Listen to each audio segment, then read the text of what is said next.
Hi, this is Carol Rose Atkinson, um, licensed marriage family therapist and president of IE-CAMFT. I would like to introduce you to Erin Fox. Is that right? Yes. Okay, great. And she's going to be presenting on volunteer opportunities for the disaster health profession with American Red Cross, which means you work for the Red Cross? I do. I'm the disaster program manager for San Bernardino County, one of two. Well, great.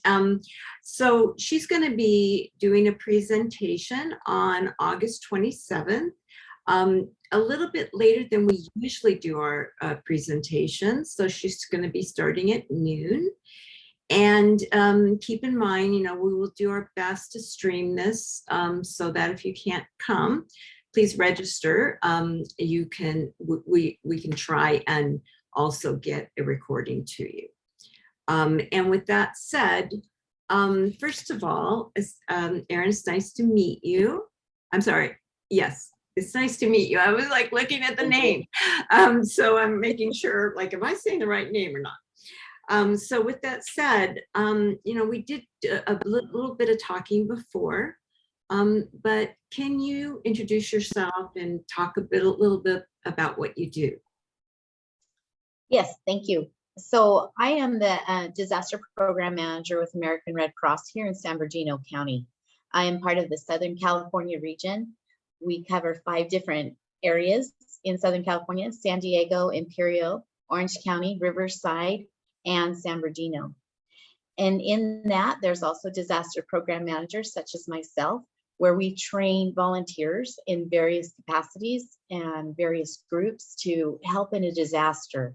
And then after their training, we have them help in other areas as well, not just our own, but some of them go and help. Like right now, they're up in Oregon and Northern California, helping assist in the fire response for Red Cross. Got it. So, I was telling you earlier, this has been something on my heart for so long because I'm trained in brain spotting and in havening in EMDR.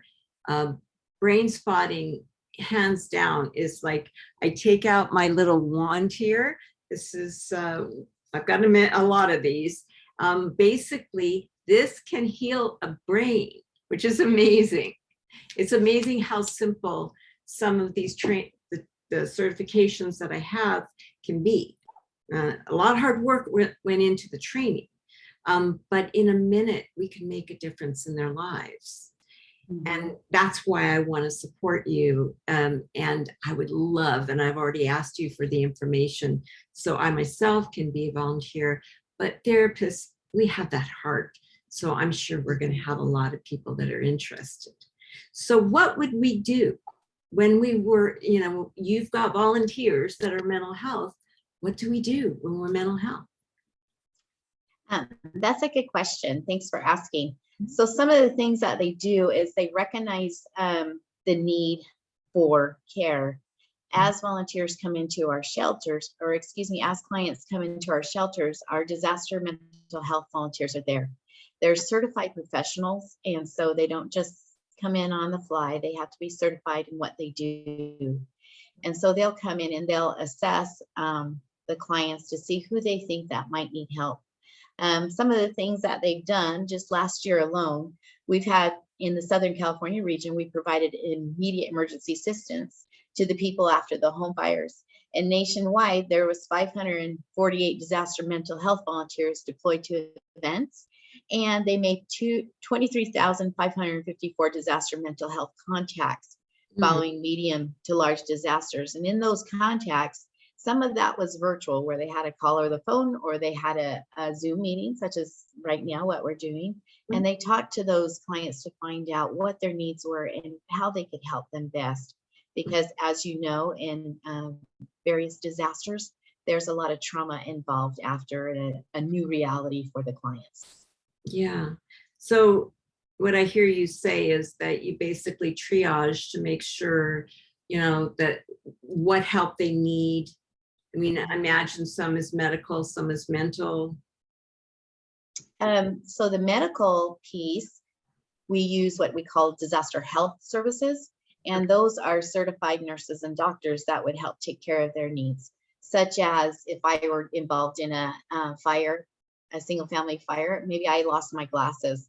And my volunteers will attest to I can't see without my glasses at all. So they would help me get some new glasses so I could carry on with what I needed to do. And in the with our health services and with our mental health services, we're trying to foster that positive culture in our disaster shelters. And sometimes we just have to be a patient listener, or we need to just sit and talk to the client and let them tell their story about what happened, because as we all know, once that happens, sometimes they repeat it a lot. And it's just to share their story to someone that will listen with a caring heart. Yeah, it's what I call sitting in the darkness with the client and helping them, to give them a hand that they can eventually, stand up and get through this process. But, as you well know, and what you're saying is, it plays in their mind over and over and over. And could I change it? And, I can't go back and change it. And that's frustrating. But at the same time, as a mental health provider, it does not have to encode in their brain as PTSD. It's all about resilience. Right. And it's about spotting the early signs of traumatic stress. And if you can spot that at an early time, you can refer them to better specialist care, maybe outside the shelter if necessary, or refer them to other disaster mental health volunteers that can help. And this is where the community comes together. We have resources that we use here in Red Cross throughout the community that we partner together. And as those bigger needs arise, then we can put them all together and rebuild their community after a devastating event. Yeah, and I'm thinking, I own a nonprofit called the Trauma and Healing Foundation, which kind of lends itself to trauma, right? Everybody kind of shows up wanting to help because they see that word. But the more profound word in that is healing. So we are trauma and healing. And so these, I can only imagine how many agencies need to come together to support you guys. We do have quite a few. We call it, the overall group is individual disaster care. And in that, we've already talked about health services and disaster mental health services, but we also have disaster spiritual care, which brings in the faith portion of healing process. And so they also come in and help if you need your pastor or things like that. They have connections in the community that they would call and bring in, so we could set aside a room or things so they can talk to their pastor to start some of that healing process with a faith.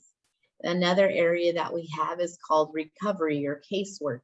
And these volunteers help the clients recover with their needs. They might have needs where they got to get their kids back to school, but they don't have the backpacks and the school books anymore. So they'll connect with the schools in the United Way. And these are all partners that we have in our database that we reach out to help these clients recover through the process.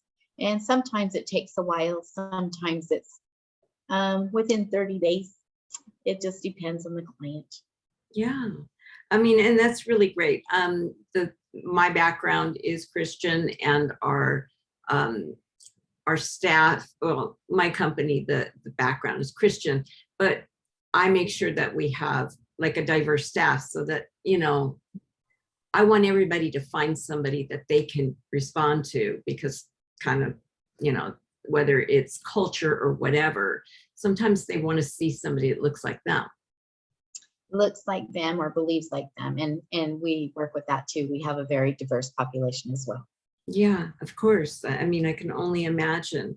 And it's so important. I mean, I pray, I sing on stage in my choir, which probably scares a few people when they see the therapist up there. I don't know how that works, but with that said, I mean, everybody does have unique needs for themselves, because of course we're all unique individuals.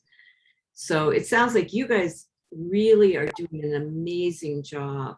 I mean, really, you know, it sounds wonderful. I definitely personally want to be involved.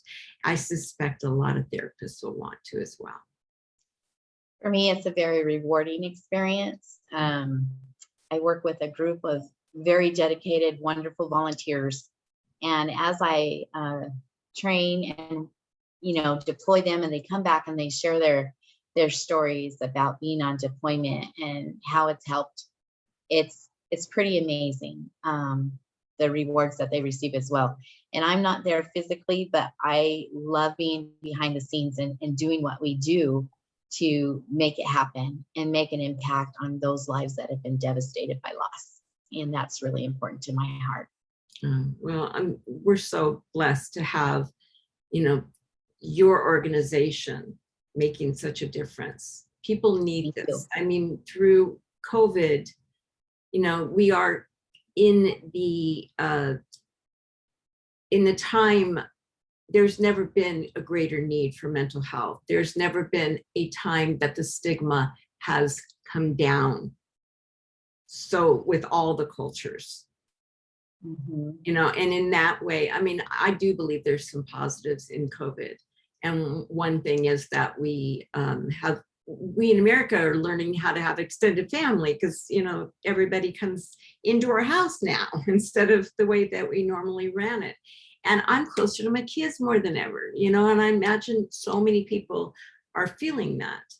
But with that said, it's just such, COVID has been a very difficult time, but at the same time, it's bringing us together as a world, globally.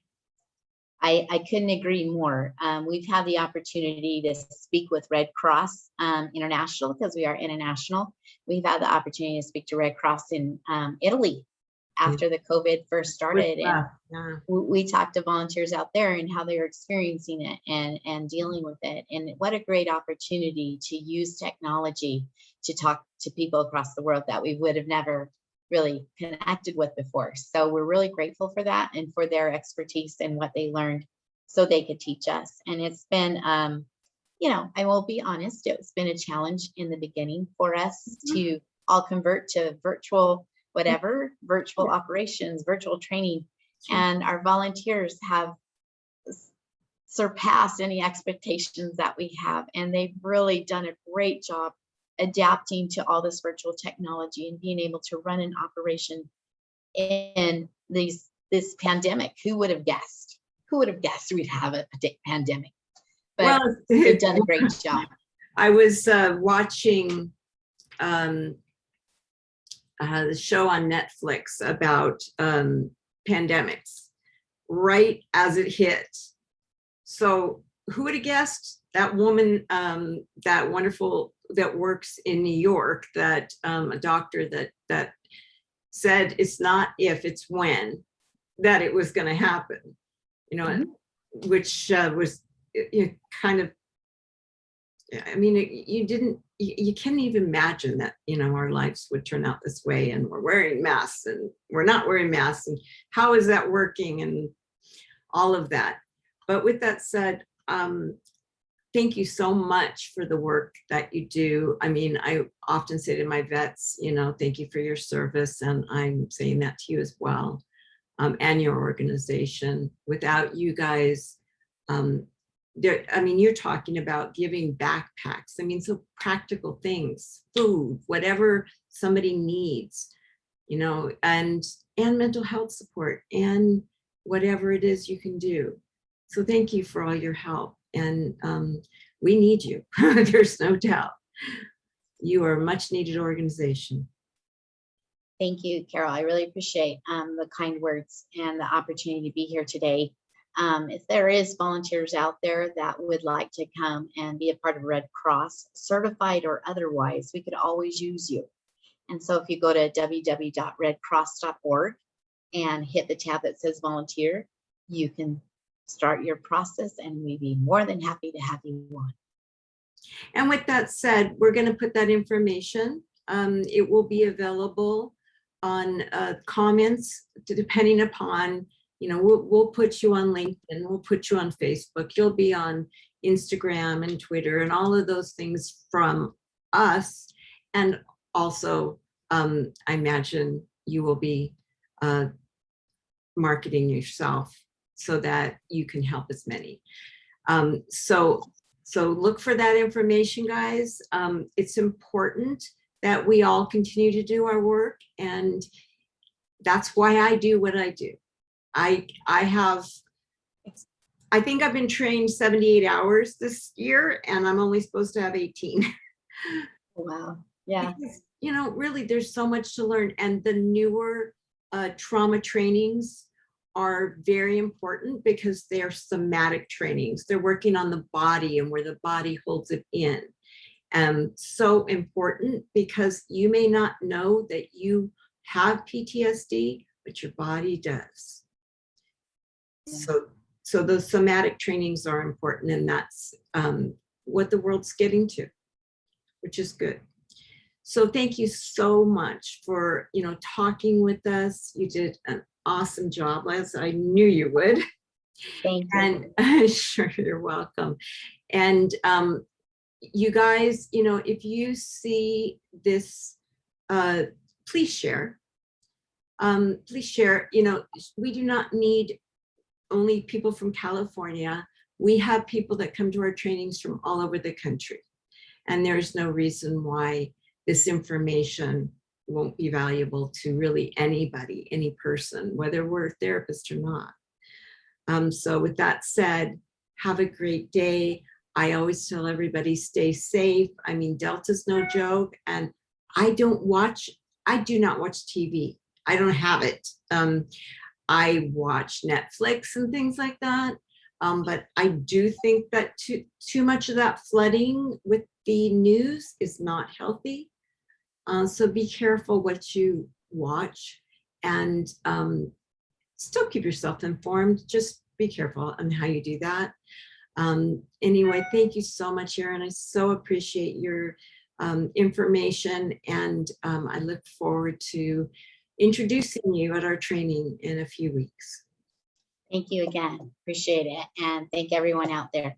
You are so welcome. Stay safe and have a great day. Thank you.